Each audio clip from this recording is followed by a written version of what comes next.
Years का career, 30 से ज़्यादा फिल्में, 67 as a credit as a actor IMDb में पढ़ रहा था। ये कहना चाहूँगा कि अगर एक्टिंग एक किताब है तो एक ऐसा ही ये चैप्टर है जो कि अगर आपने नहीं पढ़ा तो आप पक्का फेल होने वाले हो। और इस तरह के एक खास एक कह सकते हैं कलाकार भी है और सुपरस्टार भी, तो कला स्टार का एक कॉम्बिनेशन है। राजकुमार राव हमारे साथ मौजूद हैं, बहुत बहुत स्वागत है आप दोनों का। आई लाइक दिस टर्म, कला स्टार। कल तो आपकी रिसर्च बहुत अच्छी है, आपने ऑलरेडी इतनी रिसर्च की है।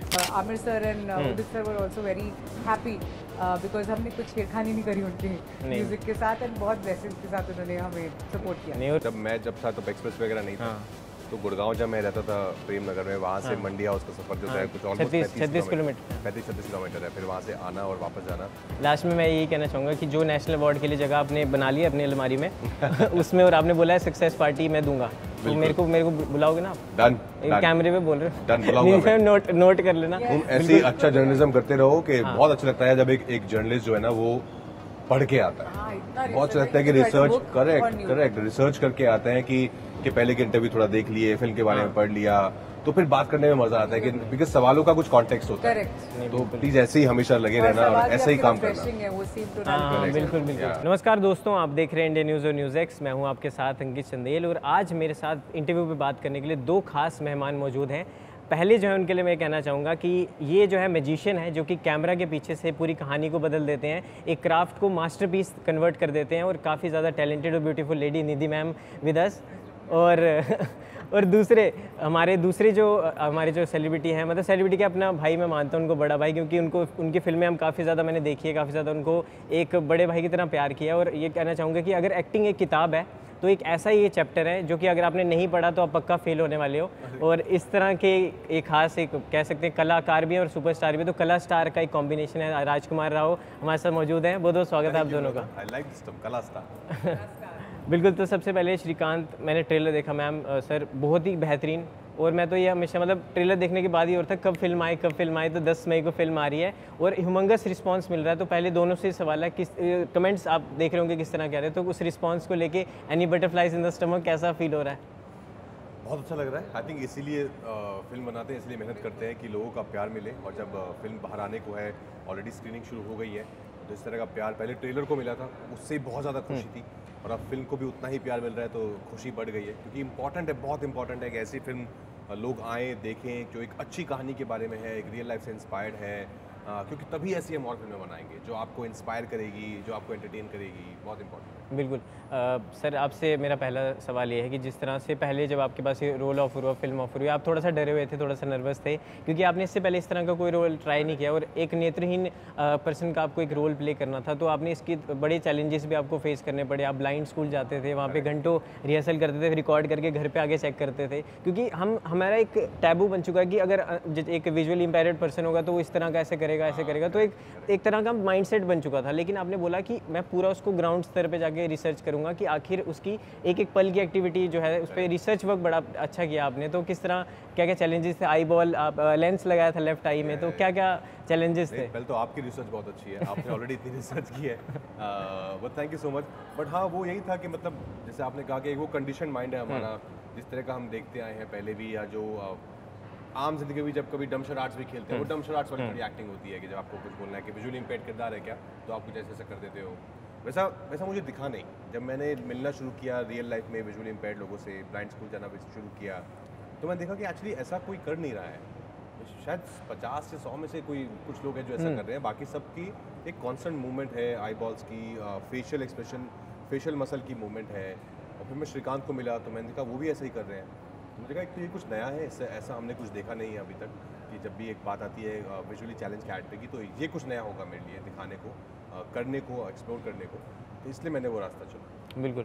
मैम आपके पास मैं चाहूँगा, जिस तरह पहले तो ये बताइए कि सर तो अभी आप लाइन है उनको यहाँ पे, लेकिन पहली बात तो बहुत मुबारक इस फिल्म के लिए, और जिस तरह से पहले भी आपके क्राफ्ट अच्छे रह चुके हैं और एक और आप लेके आ चुके हैं, तो मैं ये पूछना चाहूँगा किस तरह स्टोरी का आइडिया है। और बहुत मैंने सर का इंटरव्यू देखा तो उसमें वो बता रहे थे कि बड़ा मुश्किल था भोला जी को मनाना इस फिल्म को लेके, तो किस तरह पूरा प्रोसेस रहा, कैसा? तो बेसिकली मैं किसी और फिल्म की रिसर्च कर रही थी और एक आर्टिकल पढ़ा था मैंने श्रीकांत पे, जो मैंने तुषार को भेजा ऐसे ही पढ़ने के लिए। तुषार को बहुत ज़्यादा टच कर गया वो आर्टिकल, और उसने श्रीकांत पे रिसर्च शुरू कर दी। फिर उसने बोला कि तुम भी रिसर्च करो, क्योंकि मुझे लगता है कि इस आदमी की कहानी है जो बनाई जा सकती है। एक आर्टिकल पढ़ा मैंने भी, मुझे भी आई वॉज कन्विंस्ड कि हाँ we should make something about him. तो हमने वो कहानी लिखनी शुरू कर दी और लिखते जैसी स्क्रिप्ट लिखते वक्त ही राज का चेहरा आ गया था दिमाग में कि यही कर सकते हैं। और जैसे ही फिनिश हुआ, राज के पास जाने से पहले हमको बेसिकली सबसे पहले तो श्रीकांत को लेके आना था, राइट्स चाहिए थी हमें।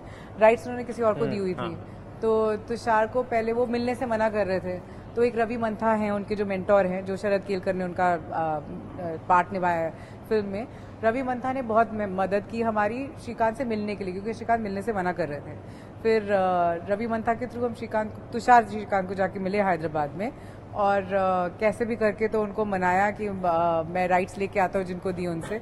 फिर रवि और श्रीकांत एक बार सांड की आंख के बारे में उन्होंने थोड़ा सुना कि अच्छा अच्छी रिव्यूज़ मिली है, ये आदमी ठीक ठाक पिक्चर बना लेता है, तो उन्होंने बोला कि चलो ठीक है आप ट्राई कर लो अगर राइट्स मिलती हैं। फिर रवि और श्रीकांत ने जाके वो दूसरे डायरेक्टर, अच्छे डायरेक्टर हैं वो, उनसे रिक्वेस्ट किया और राइट्स ले ली। उन्होंने भी बड़े प्यार से राइट्स हमें दे दी, क्योंकि तुषार बहुत ही ज़्यादा पैशनेट था इसके बारे में।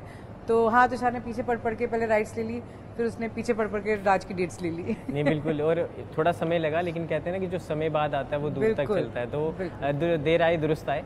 बिल्कुल। राजकुमार सर, मेरा आपसे एक सवाल है। 14 इयर्स का करियर, 30 से ज़्यादा फिल्में, 67 as a credit as a actor IMDb में पढ़ रहा था, और रिजेक्शंस भी आई सफ़र में, सक्सेस भी आई, फेलियर्स भी आए, गुड़गांव से दिल्ली का सफ़र, दिल्ली से मुंबई का सफ़र। उस बीच एक राजकुमार यहाँ बैठे हैं, और मान लो ये शीशा है, तो एक राजकुमार मैं यहाँ बैठा हूँ, नेशनल अवार्ड्स भी हैं, तमाम चीज़ें अभी भी हसल जारी है। तो ये राजकुमार, इस राजकुमार से अकेले इंटरनल कन्वर्जेशन क्या होती हैं? अकेले ऑनेस्टली यही होती है कि अरे वो फिल्म शुरू करनी है, उसका हाँ स्क्रिप्ट तो पढ़ लिया बहुत बार, लेकिन मैं सोच रहा हूँ कि उसमें अभी फ़िलहाल तो यही चल रहा है कि उसमें ऐसा कुछ करूँ क्या, कि नहीं ऐसा तो शायद अगर ऐसा कुछ करूँ तो आई थिंक यही काम के बारे में ही कॉन्वर्सेशन चल रही होती है, और किसी बारे में कॉन्वर्सेशन नहीं चल रही होती है। बाकी मैं ऑनेस्टली कुछ ऐसा बैठ के कभी नहीं सोचता हूँ कि कहाँ आ गया हूँ, कहाँ क्या अचीव किया है कि नहीं किया लाइफ में। लगता था कि हाँ प्लान तो हमेशा से यही था कि यही करना है लाइफ में, और वही कर रहा हूँ। तो ऐसा कुछ अतरंगी तो नहीं हो गया है कि सरप्राइज हो जाऊँ कि ये क्या हो गया मेरे साथ, ये तो मैंने सोचा ही नहीं था कभी।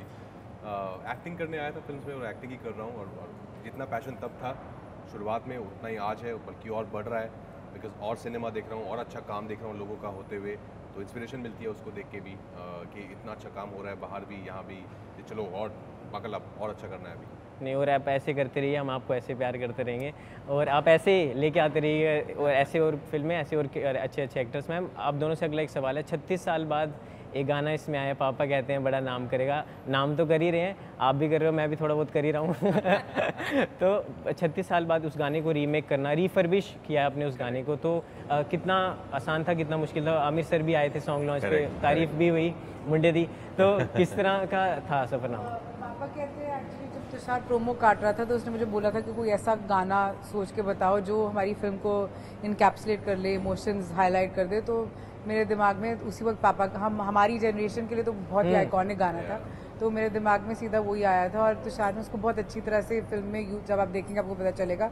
बट जब बात हुई वो गाने को रीडू करने की, री रिकॉर्ड करने की, तो it was a unanimous decision कि हमको छेड़खानी नहीं करनी उस गाने के साथ। बहुत ही बड़ा आइकॉनिक गाना है, तो ना हम उसका सिंगर बदलना चाहते हैं, ना ही हम उसके इंस्ट्रूमेंट्स इतने ज़्यादा बदल देना चाहते हैं कि वो अनरिकग्नाइजेबल हो जाए, क्योंकि उसका जो मैजिक तब था, we wanted to share that magic with this generation.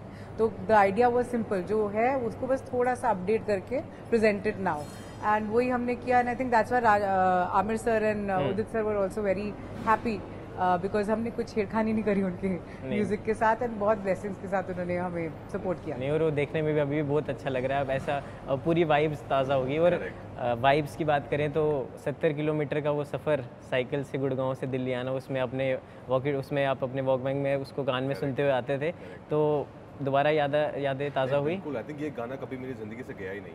ये कुछ 2-3 गाने हैं जो बिकॉज आपके फाउंडेशन ईयर्स में इतने आपके साथ जुड़ जाते हैं उन 3-4 साल में, कि वो फिर आपकी ज़िंदगी का हिस्सा बन नहीं पाजी, पर 70 किलोमीटर सच में आप साइकिल? हाँ, आप ट्रैवल करना पूरा। हाँ, मेरे को एक्सप्रेस वे बन गया पूरा, बट जब मैं था तो एक्सप्रेस वे वगैरह नहीं था। तो गुड़गांव जब मैं रहता था प्रेम नगर में, वहाँ से मंडी हाउस का सफर जो है कुछ 36 किलोमीटर 35-36 किलोमीटर है, फिर वहाँ से आना और वापस जाना। पर सीइंग दैट ऑनेस्टली बिल्कुल थकावट नहीं होती थी, बल्कि बहुत मजा आता था, बिकॉज ट्रैफिक जैम में सब लोग खड़े होते थे और मैं तो अपना साइकिल पे मस्त निकल जाता था। ये तो बहुत बढ़िया है। हाँ, नहीं सच में। हाँ, but it was fun, it was not like I was doing it कि हाँ होती थी एक्टिंग की गर्मी थी उस समय अंदर। हाँ, पर बचपन में गर्मी लगती नहीं है कहाँ, हम तो सारा दिन बाहर क्रिकेट खेलते रहते थे धूप में भी।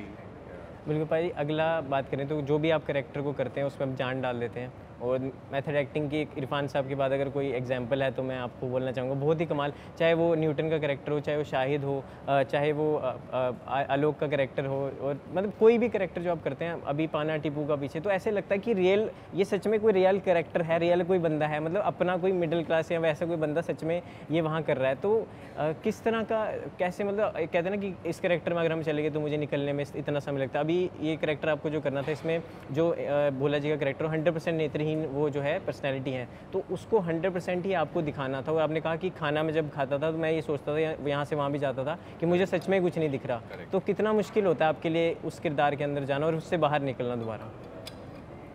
जाना हमेशा मुश्किल होता है, बिकॉज आपको एक नई टेरिटरी में आप घुस रहे हो, आपको कुछ आइडिया नहीं उस टेरिटरी का, तो जाने में हमेशा बहुत टाइम लगता है, चीज़ों को समझने में, पूरा रिसर्च मटेरियल आपके पास जमा करने में, मिलने में, तो उसमें वक्त लगता है। बट आई थिंक निकलना इज़ ऑलवेज ईजियर देन घुसना। फिर बोलते हैं ना कि construction is always tougher than destruction.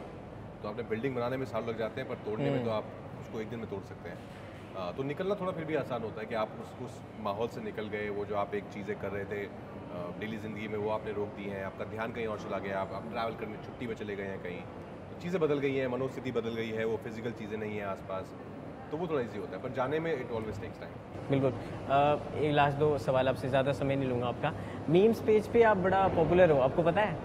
नहीं सच में, मतलब अभी मैं सुबह एक मीम देख रहा था, उसमें लगा कि जो मैंने डिग्री की थी और जो मुझे पैकेज मिला, डिग्री की उसने MBA की, और वो कर रहा है माँ कसम मालपुआ और वो वाला सुबह से उठते, तो मतलब मीम पे आप हो पॉपुलर सच में। मैं आपको दिखा भी दूंगा आपका हर एक कैरेक्टर, चाहे वो लूडो का हो, चाहे हर एक का न्यूटन का हो, या फिर आप करेंगे इसके लिए, हमें पता है कुछ नहीं, लेकिन फिर भी करेंगे, तो मतलब ये रहता है। तो ये पूछ रहा हूँ, अपकमिंग आपकी 2-3 फिल्में और भी लाइनअप में हैं, आप पोस्ट इंस्टाग्राम पे हम लगातार देख रहे हैं, तो ये तो ट्रेलर देखने के बाद तो मुझे पता है ये मास्टरपीस, ये ब्लॉकबस्टर तो होने वाला है। उससे पहले हमने आपको पकड़ लिया और मैच भी करके आया, मैं देख लूँ। तो लास्ट में ये पूछना चाहूँगा, एक फैंस के लिए मैसेज कि उनको क्यों ये फिल्म देखनी चाहिए, क्योंकि एक हमारी जो एक इमेज बनी हुई है कि वो बेचारे हैं या उनको हमारी मदद की ज़रूरत है, लेकिन ऐसा कुछ नहीं है। हमसे ज़्यादा सिक्स सेंस उनके पास है, जो उनके पास शक्ति हमारे पास नहीं है, और जो हमसे ज़्यादा वो उन्होंने करके दिखाया। अभी इनकी, अगर मैंने लॉकडाउन में इनकी कहानी बायोग्राफी पढ़ी थी, मल्टी-मिलियन कंपनी इन्होंने खड़ी की और आज अपने दम पे जो सेल्फ मेड एक बने हैं। तो एक बार एक मैसेज आप दे दीजिए, आप दोनों से मैं दरख्वास्त करूँगा। एग्जैक्टली, मैसेज एक दे दीजिए आप। I think